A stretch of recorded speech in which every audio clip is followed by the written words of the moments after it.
धुळे शहरातील सहजीवन नगर येथील रहिवासी असलेल्या शुभम सांघवी या युवा उद्योजकांचा आज गणेश विसर्जन करून घरी परत येत असताना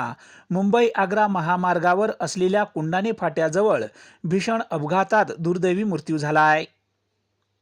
धुळे शहरालगत असलेल्या मुंबई आग्रा महामार्गावरील कुंडाणे फाट्यावर मोटरसायकलचा अपघात झाला आणि या अपघातात शुभम सांघवी या धुळ्यातील तरुणाचा दुर्दैवी मृत्यू झाला आहे।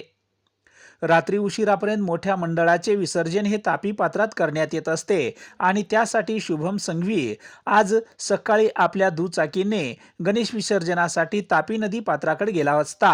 परत येत असताना मोटरसायकलचा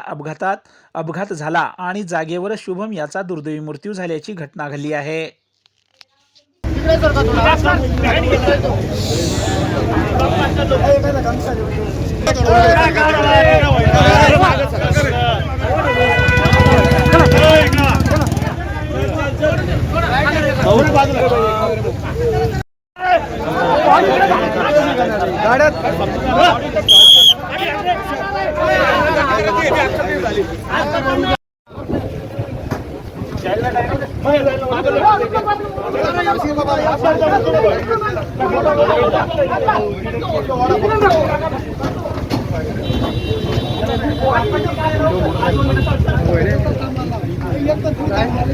खाली वेगळं झालंय वर